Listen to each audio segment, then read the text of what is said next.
did you get this? On a dig down in, Thebes.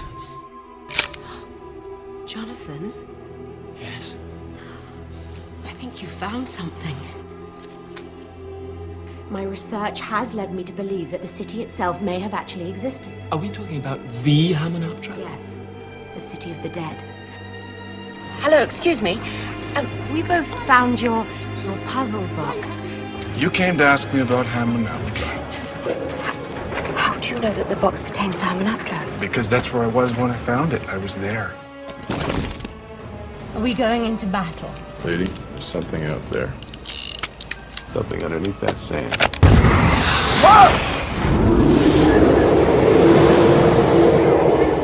It says, there is one, the undead, who, if brought back to life, is bound by sacred law to consummate this curse. I think this may be the Book of the Dead. Sueaharum uktub sin mas ibet baya. Imhatipin sumpike sitsue yatue yatue yatue. No! You must not read from the book!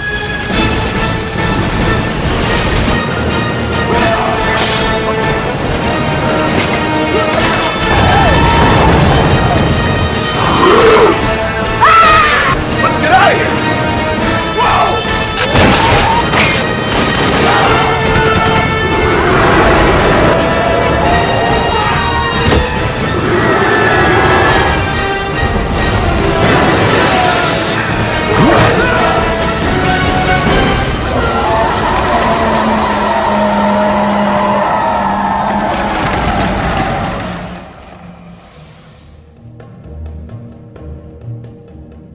1999 saw the release of The Mummy, directed by Sommers.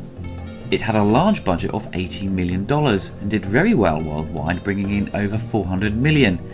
Released in April of that year, which was a smart move because Star Wars Episode 1 came out in May, and in June the sequel to Austin Powers was released.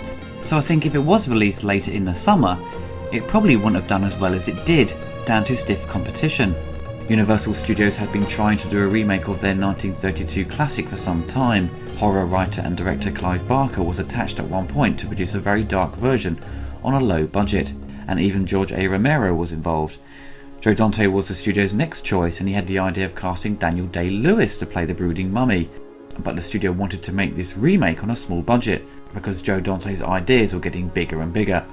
Sommers had always wanted to make his version of the 30s classic, and pitched the studio his idea, which was a cross between Indiana Jones and Jason and the Argonauts, with everything on a big scale. The studio were impressed and increased the budget from 15 to 80 million. Sommers must be a pro at pitching movie ideas. In Egypt, 1290 BC, High Priest Imhotep engaged in an affair with the mistress of Pharaoh Seti I. When the pharaoh discovers them, Imhotep and Anaxunamun murder him. As Seti's guards arrive, Imhotep flees while Anaxunamun kills herself, intending for Imhotep to resurrect her later on. After Anaxunamun's burial, Imhotep and his priests steal her corpse and travel to Hamunaptra, the city of the dead, where they begin the resurrection ceremony. They end up being caught by Seti's guards before the ritual could be completed, and Anaxunamun's soul was sent back to the underworld.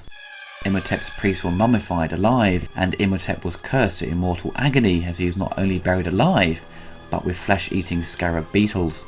He was buried under high security, sealed away in a sarcophagus below a statue of the Egyptian god Anubis, and kept under strict surveillance by the warriors known as the Magi. In 1926, Jonathan presents his sister, a Cairo librarian and aspiring Egyptologist Evelyn, an intricate box and a map which Jonathan says he found in Thebes. After the pair discover the map leads to Hamunaptra, Jonathan reveals he stole it from an American adventurer named Rick O'Connell, who is currently in prison. Evelyn and Jonathan visit O'Connell. He tells him that he knows the location of the city because his unit of the French Foreign Legion found the location years ago. He makes a deal with Evelyn to reveal the location of Hamunaptra in exchange for Evelyn saving Rick from being hanged. Rick leads Evie and Jonathan's small expedition to the city, where the group encounters a band of American treasure hunters led by the famed British Egyptologist Dr. Alan Chamberlain, and guided by Benny, a cowardly former comrade of Rick's. Shortly after reaching Hamunaptra, the expeditions are attacked by the Magi, led by the warrior Ardith Bey. Ardith warns them of the evil buried in the city, but rather than heed his warning, two expeditions continue to excavate in separate portions of the city. Evie searches for the Book of Amun-Ra, a solid gold book, reportedly capable of taking life away, but comes across the remains of Imhotep instead. A team of Americans meanwhile discover a box containing the Black Book of the Dead, accompanied by jars carrying Anck-su-namun's preserved organs. Chamberlain takes the Book of the Dead while each of the Americans take a jar as loot. Before opening the box, Chamberlain reads an engraving saying that any and all who open the box are cursed if Imhotep is awakened. The men ignore the warnings, but Benny refuses to assist them and flees. At night, Evie takes the Book of the Dead and reads a page aloud, accidentally awakening Imhotep. The soundtrack by Jerry Goldsmith is absolutely fantastic. It captures the spirit of Egypt perfectly, and has great action cues and a beautiful love theme. Jerry unfortunately passed away in 2004, and during the time of The Mummy's release, I think he began to reduce his output of work. He composed 3 scores that year, including The Haunting and The 13th Warrior. He composed scores to Hollow Man, The Last Castle, Sum of All Fears and Star Trek Nemesis before 2004. All great pieces of music, but I personally think The Mummy was probably the best score he produced before he passed away. It would be great to get a complete soundtrack release for this film, because the CD has only about 55 minutes worth of music. It was a shame the themes Jerry created weren't used again in the sequels, but I have read that Jerry Goldsmith did not like the movie, and apparently had a falling out with the director, and that's probably why he didn't return for the sequel. After the release of The Mummy, Universal Studios greenlit a sequel straight away, and 2 years later we got The Mummy Returns. Many scenes were shot around London, and particularly London Bridge. I remember the reports at the time on the news that the production caused major problems around the area, causing huge amounts of traffic to build up due to the use of the bridge being used as a shooting location. I watched the sequel when it came out to rent. I didn't feel compelled to see it in theatres, and recently watched it again, and I still think it's an awful film. The script is full of expositions and way too many action scenes that aren't really impressive, and I think the CGI is actually worse than the first movie. The Scorpion King sequence looks unfinished, and I don't think it's the fault of the visual effects team, it's just down to the rushed production. The whole movie just seems very half-assed. The Scorpion King spin-off movies, which I have not seen, were apparently fun B-movie style adventure romps, which were handled by good directors, Chuck Russell and Russell Mulcahy. But at this point Universal were milking the franchise, and it was getting a bit ridiculous. The third film in the series, Tomb of the Dragon, did great at the box office but got very mixed opinions, but apparently Roger Ebert said it was the best in the series. I gave the third film a go recently. Out of the series, it's probably the best looking film in terms of production design and photography, and I think Rob Cohen is a better director than Stephen Sommers, but the movie is just as stupid as Returns, and the casting is awful, and there is no chemistry between the actors. There is a forced relationship with Alex and Lynn, which is cringe-worthy to watch, and when the Yetis showed up I almost cracked a rib from laughing too much. Roger Ebert reviewed The Mummy on his show at the time of the movie's release, and said it wasn't really a good movie and it was silly, but admitted he really enjoyed it for those reasons. I can't sit here with a straight face and tell you it's a great movie, but it brought back fond memories of Anaconda and Congo and movies like that you're almost ashamed to admit you liked, but you did like it, and I like this one. It's true, I did too. I mean, the bottom line is, yeah, it's fun. I mean, it isn't a very good movie in many respects. It's a popcorn movie. It's kind of obviously the son of Raiders of the Lost Ark. And there's a lot of quibbles I have with it. I mean, one thing that I have to say is that the Arab bashing in this movie is kind of unforgivable. You know, they're treated, they're smelly and they spit, and it's a kind of condescension and contempt that Hollywood would not dare with any other group. Yeah, you know, I notice that in a lot of movies these days, that they and the Nazis are the only two villains that Hollywood seems comfortable with. Yeah. As far as the movie itself is concerned, it goes right back to all those other Pharaoh, Egypt, mummy, down into the tomb kinds of pictures, and I like that kind of stuff where the doors creak open and things come out of the dark. The redeeming quality is it's totally silly, but it knows it's silly. You know, it is exactly what it is. And I think Brendan Fraser is very charming. Yes, he is. You know, and there's some nice chemistry between him and Rachel Weisz. And really neat special effects involving those flesh-eating beetles that they bury the guy alive with. I like that. Yeah, the scarabs are good.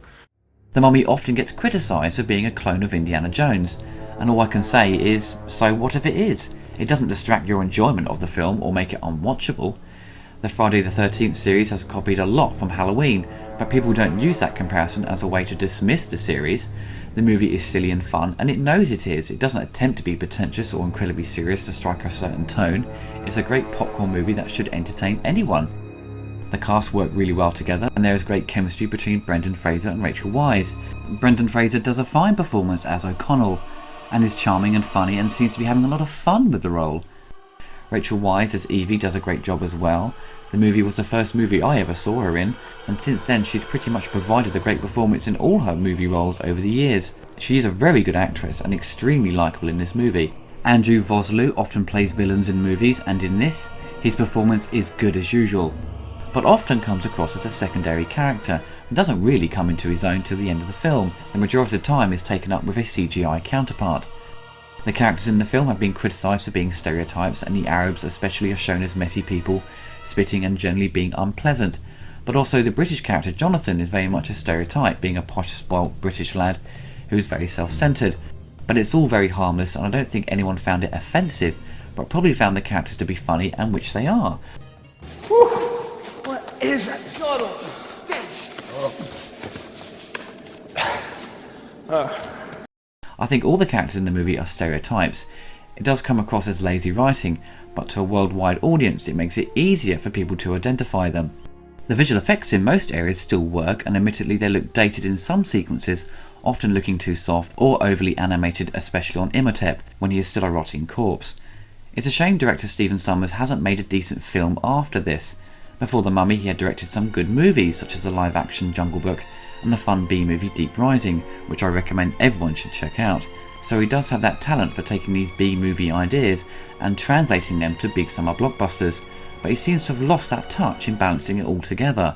After The Mummy, the sequel was awful. The Van Helsing movie was a great idea, but like The Mummy Returns, full of expositions and too much reliance on CGI, and g.i.joe was a mess. For anyone who hasn't seen The Mummy, I definitely recommend you watch it. It's stupid and fun, and don't expect it to be some masterpiece. It's pure popcorn entertainment. It's an adventure/comedy movie with a horror twist thrown in, and works extremely well.